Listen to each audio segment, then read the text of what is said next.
Hey, amazing people. Welcome back. Episode 14 of What You Focus On Expands.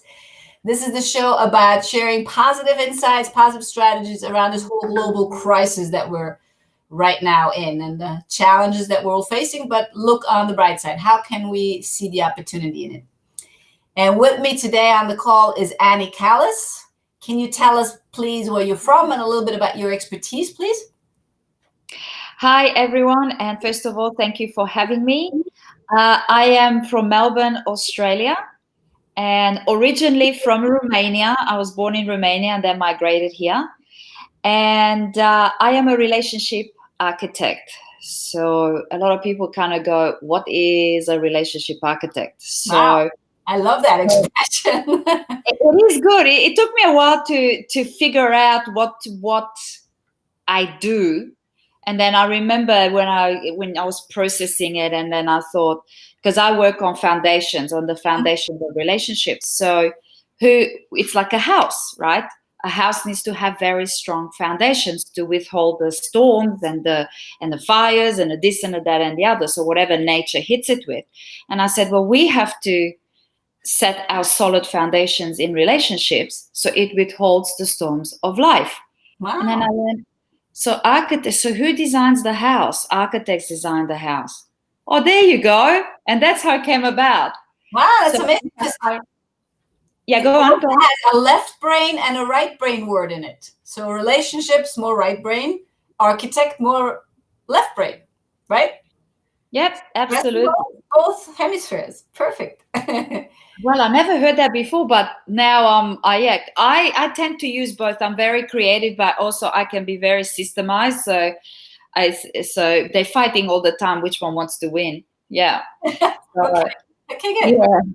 Yeah. So feel free, those of you watching, feel free to post a question in the comments and ask us anything about what we're talking. And let's get this a little bit interactive and engage with each other. Yeah, sure. All right. So Annie, tell us, what have you brought to this show today? Special strategy, a practice, or a story? I think I'm pretty open to anything. I thought, if people are watching, I'd like them to ask me questions. But one of the things that I've been dealing with in the last 3 weeks is people who are challenged by what's happening in the world right now. Mm-hmm. So there's a lot of uncertainty, and also there's a lot of uncertainty within relationships because all of a sudden people are thrown together 24/7. Mm-hmm. So by them doing their jobs and running around with kids if they have any or whatever else, they spend less time with each other. But now they're spending like 24/7. They sleep, eat, they do everything together. So it's putting a lot of pressure on them. Mm-hmm. And especially people who have already had challenges in their relationships. Now it's really, really being tested. Really being tested. Okay. Yeah. So what is your recommendation for that situation? So I've been thinking about because like I'm not in that situation. So it's like, what would I do? So all I just go back to is the foundations, the foundations that I actually work when I work with couples, because I help couples get over their resentment, their anger, their hurt by discovering themselves, discovering their own freedoms, their own brilliance, and then they can bring passion and romance back in their life and create the life that they want going forward. And I call it the delicious life, right? That's my word, delicious. Okay, how do you discover yourself? Can you be a little more specific? Okay, so what I would just like to say is for people to maybe understand is that when two people argue, and if they argue for longer than half an hour and more than an hour, sometimes arguments can go for 3 to 5 hours, and they're looping, they're doing the same thing over and over and over. It's actually something that's happening inside. So the other person is just a trigger. People get sent to us, and not just relationships in like marriages and the intimate relationships, also relationships with siblings, parents, friends, teammates. So people are triggering something inside of us. So it's our duty to actually go and work on ourselves to figure out what is important to us, what is it that we want. And then to be able, and once you discover what you want, once you know you're clear, then you also get the skills on how to communicate to your partner to know what to ask, right? So Christelle is asking what to do when the communication between husband and wife is not working. So that is a big one. Thank you, Christelle. So I'm not really sure what you mean by not working. They don't know how to communicate. However, I think one of the important things is because in normal life, we do things separately. So the couples need to set some rules. They actually need to sit down and say, okay, we've been living in arguments or some type of toxicity so far, but now we need to change things. They literally need to change what they do. And they need to say, okay, they need to listen first and foremost to and ask the other person. They got to come from a place of, well, I call it a place of love, but this is an opportunity for them to start serving, to start to say, okay, something is happening to my partner. And if you really love your partner, you want them to be happy. But a lot of us are in ego in relationships because we just go, well, you and you and you and you and you. But at some point, you got to stop and say, hang on, what is happening to the other person? And the moment one of the two makes that decision, there's already a shift, because it takes like just one degree. And if you draw two lines, they go straight. But if one shifts just a little, as it moves on, it becomes bigger and bigger. So the result will change as soon as you do one thing. I love that. Yeah. Very visual. So make your entity bigger by just absolutely shifting. Even if this person still goes this way, you can still go that way. And doing that, let me rephrase if I got you correctly, is by shifting your focus from ego-based to what's important. I want, I, to how does my partner feel? What does my partner want? What does he or she express? That's kind right. of put yourself in his or her shoes to start shifting that whole dynamic of the relationship. Is that what you meant? Well, and that's hard to do, because when you're in hurt, when you're in pain, the last thing you want to go, oh, hang on, let me think about my partner. Because he hurt me and they did that to me. Nobody does anything to you. Nobody does anything that you do not allow. And that's very hard to take for a lot of people. Yeah, so Martin, let's ask Christelle. Does that answer your question, Christelle? With the communication, shifting your focus a little bit? And then we have a next question. Also, we have on the call Marlis Schmidt and Tiffany Dahl with baby James. Hello. To upstairs. So I just want to finish. I want to finish on the communication. Yes, one of the things that it's very important, that if you're stuck in a house together for 2 weeks, 3 weeks, God knows how long this is going to go for, wherever you are in the world, is to actually start to create some boundaries and to say, I need to go and be by myself. It's got nothing to do with you, but I need space from you. So you guys need to start going into your own rooms, do your own thing. And this gives you an opportunity to be with yourself, to figure out what's your purpose, because a lot of people, their careers are going to change now because what they've done so far might not exist anymore, or who knows, right? So it's very, very important. Just continue, Annie. Yeah. Okay. I just want to see what you say. I can't see. I should put my glasses on. Oh, that's oh, you look even better with the glasses. So there's a lot of discussion. You're very correct, Christelle.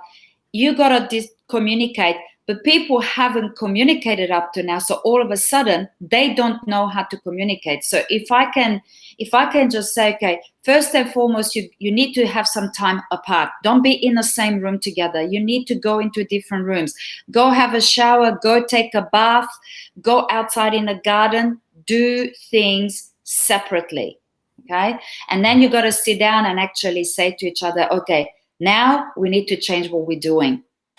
And then along the way, there's also people out there, people like you, people like me, people like, a lot of people that you had on your show that are there to support.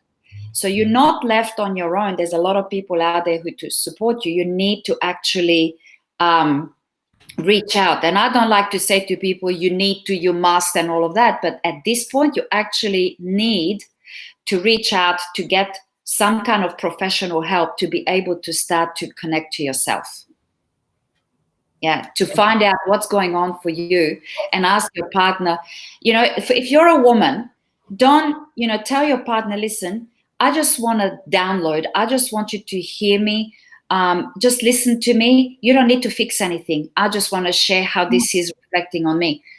And if you're a guy, if you feel something, this is your opportunity to be vulnerable, because that is going to connect you more to your wife. Right. And just remember, both of you can do an exercise and go back to when you met and get a glass of wine, sit down, and let's talk about 1 hour. Let's talk about how we met and what we did and how fabulous it was. Because the moment you go back down memory lane, you're already starting to connect to the joy that you had back then. But communication is a massive, massive subject, and it can't be, I can give you a few little tips, but there's so many other things that you can. Very helpful. Thank you very much, Annie. Yes. Yeah. Back down memory lane. Love that. Marla Schmidt is asking, for me, it's difficult. I feel often I do more for him. What can I do? Any advice for that, Annie? Okay. So, oh boy. So I'm going to be very direct about this, because I don't like to sugarcoat this. So I'm a relationship architect. So I am the no bullshit relationship architect. So when you do things for somebody, you do it because you want to do it. If you feel that it's uneven, then you need to reflect on yourself and say, why am I doing all this stuff? Because if there's no mutual exchange, then either he is really used to you constantly doing it, so he's just not going to do it, or you're taking it upon yourself. Nobody does anything that they don't want to do, right? So, but we get so caught up in it. And I know exactly what you feel, because I felt I used to do that in my marriage. I'm not married anymore. But he used to think he did everything. So we used to argue about who's doing more. Now, if I knew then what I know now, I would choose what I want to do. But then I would take care of my values. I would try to understand what my underlying principles are. I would create boundaries around it. It's really important that you have a code, that we call it a code of honor. And a code of honor is like a set of rules that keeps you connected to your values and what is important to you, not to him, to you. Because first and foremost, you need to know what drives you. And then he should know what drives him. And then you guys come together. And this is what I do when I work with couples, is I work with them individually at the same time. And then whatever they discover, then they bring it together. And that creates conversation. Mm-hmm. Very good. Yeah. Very good. Thank you. Very good. Okay, Marlis is saying same with us. What do you mean by that? Same with us? In terms of... Just put it in the comments. Well, I'm not really sure, because Marlies, you asked the question. So I thought, so what do you mean same with us? Yes. So what I really loved, Annie, also what you said before, was the different thinking style of men and women, which is a little bit stereotyped, but a lot of times it's true. So men always want to fix things. And we women were more able to emotionally communicate. So how about switching roles once? That would be... Well, they can't, because they're not made that way. But here's the thing, right? A lot of people, when they talk, and men do it, women do it, they both do it. And this is something that comes up a lot. You're not listening to me. How many of you have experienced that, right? No, I'm listening. No, you're not listening. So you guys have to sort of... And this is a great tool that it was given to me by one of my coaches, Jane Johnson. And she said, words can create a lot of trouble.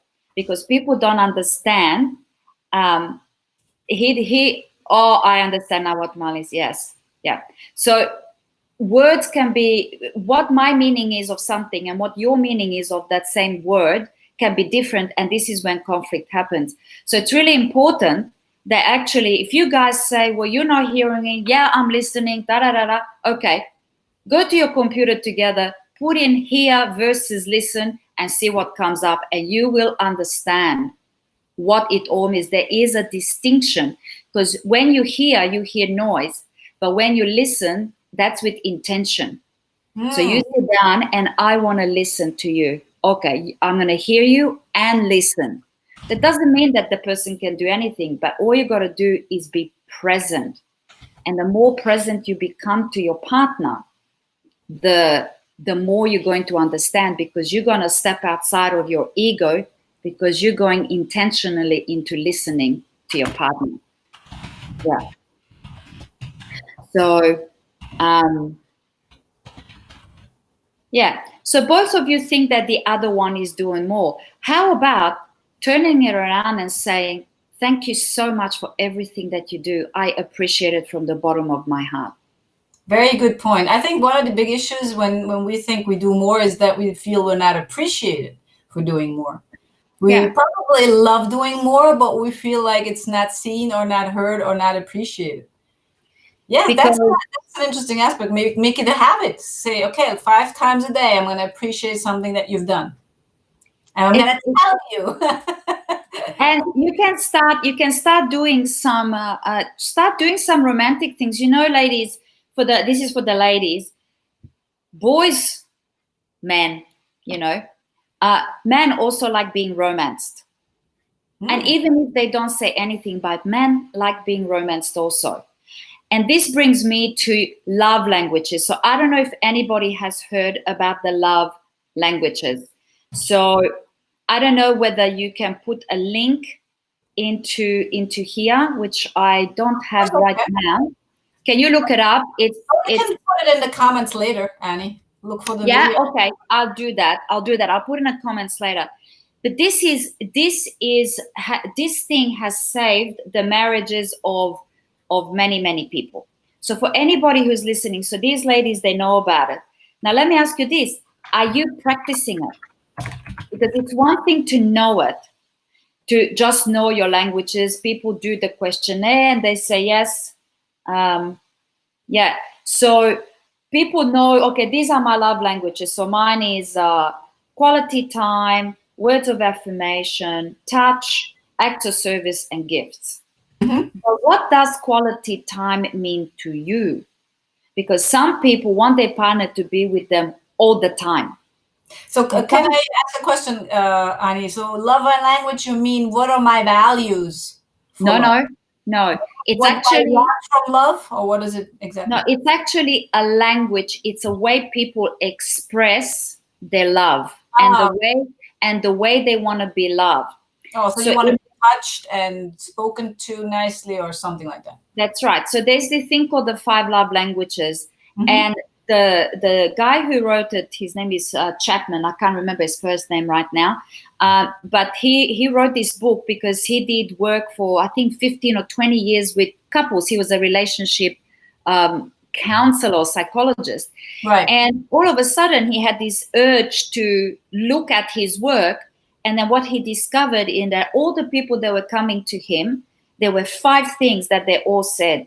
She doesn't spend time with me, doesn't say anything to me.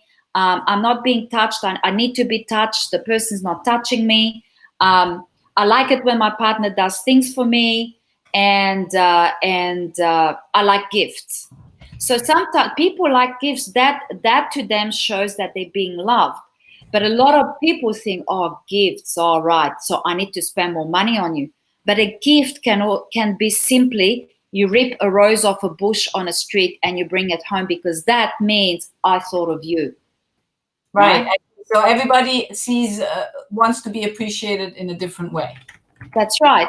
So when people do the questionnaire, then the next step is to sit down and figure out what do I mean by that? So for me, quality time is that if you're with me, I'm a very independent person. But but I love quality time. So when you're with me, let's do something. Let's do something silly. Let's decide together that we're going to watch TV, not me coming in and sitting with you to watch TV because I need you to spend time with me. I want to know that you want to spend time with me, right? I'm sitting on that side of the couch and he's on the other side of the couch. And this was my marriage. And we had a couch that had 3 meters between each other. Wow, yeah, the big house. So I used to go visiting. I used to go visit to his side of the couch. And then he would hug me.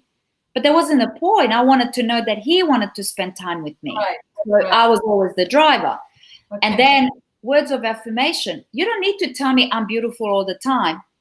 But if you tell me, baby, I just love looking at you, or I love when you sneeze and your whole body shakes. And I'm like, oh, cute. Well, specific things you wanted him to mention. But we all have different way that we want it, and the discovery has to be how you like being spoken loved through your love language. But what does that mean to you? Because it means different things to different people. Okay. Right. So I think, or I guess the idea is then to switch, so that you can do something that he likes, and then you can do something that you like, but just communicate to each other. So this is the thing. His love language, my former husband's love language, is acts of service. So he was forever doing something. If I said go to a supermarket, he went to the supermarket. He would bring home chocolate, even though when I said I don't want to eat any more sweets, he would bring home chocolate. He was forever serving. So he was forever doing. So he thought he was doing everything. He goes, oh, I'm doing everything. But I thought I was running the emotional side of the relationship, and I was spent because I couldn't love for both of us, right? But the thing is, if I would have done more around the house, if I would have cooked more or whatever it is, figured out what does he like, yes, and then if he would have known, hang on, Annie just like that 20 minutes with her. 20 minutes would have been sufficient. You come home from work and you come and see what I'm doing, how I'm doing, or whatever. And you pay attention to me. I'm full. I'm good. Because I'm an independent person. He's an independent man. But he was loving me in his love language. He needs to love me in my love language and vice versa. Right. Okay. Good. Thank you very much. That was very helpful. I think you need to buy the book if you want to learn more, or get in touch with Annie. Our time's up here. Oh, okay. Anything else that you would like to ask Annie? Please do so now. So Marla says, I found out my husband likes making a tea. Mike likes me making a tea for him. Yeah, very good. Again, that's probably communication. Ask.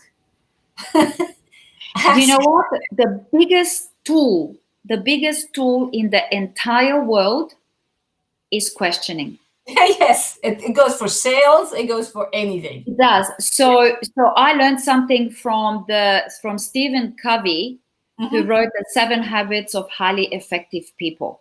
Yes. And out of all the habits, I don't know the other ones. Sharpening the saw is one of them, but the one that stuck out like dog's balls was seek first to understand and then be understood. The moment you seek and you ask questions, you will understand the other person, and automatically you're just gonna go, well, is it necessary for me to say something or not? Because you understand the other person. And that is service. That's coming from a place of love, from a place of service. And you do that, you will see things are gonna start shifting, because the other person is not gonna be tense. They're gonna be open. First to understand, then to be understood? Yeah. Very good. Thank you. Wow, we got so many great nuggets today. How to deal with relationships, separate yourself, go into different rooms, do things together, find out what the love languages are, find out how your partner wants to be appreciated, communicate what you want, or first of all, find out what you want and then communicate it. And set boundaries. Very important right now while you're in a house. You got to set new boundaries, because it's a different relationship right now, and you got to come together and and biff it out and just go, well, this is what we're gonna do. The most important thing is how you're gonna fight.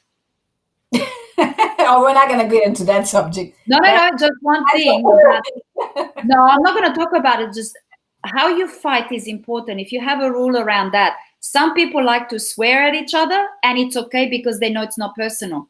But if somebody says that's really personal to me, then do not hit under the belt. That's it. Yes. And another important thing that you said earlier, create a code of honor. So that's both of your values, creating some rules around that. We learned that from Blair Singer. We're part of the BSTA team, global team of trainers worldwide. Amazing team and amazing honor. And that's what can save a marriage as well. Absolutely. And that's what I do with my couples. Yes. First thing I do is values, code of honor, and then we move on with the rest. And include your kids. I had one of my students once included their kids. They sat on the table and the kids were loving it. They're like, wow, this is so amazing. This is so great. And they really kept it. So one kid wanted a rule that mommy is going to spend time just with me for an hour a week. And she did this. So that's I think the magic when you yes, it is, because we got to remember that our children are our legacy. So what are we teaching them? Yes. So involving them. My son is 18 now. You've got your daughter has just had a baby, right?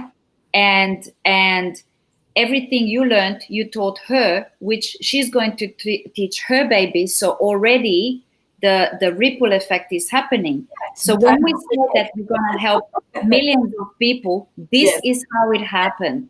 Very good. Very good. Okay. Yes.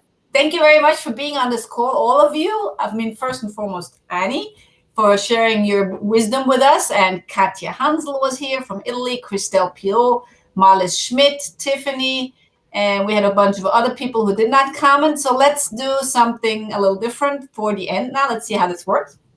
A little experiment. Why don't you all put let's all put a word in the comment. Something that you want to give to our audience. Just one word. What do you want to give to our audience, to all of us today? My word would be passion. What's your word, Annie? I'll put it here in the text. My word for the year is abundance. You got to live in abundance, not in lack.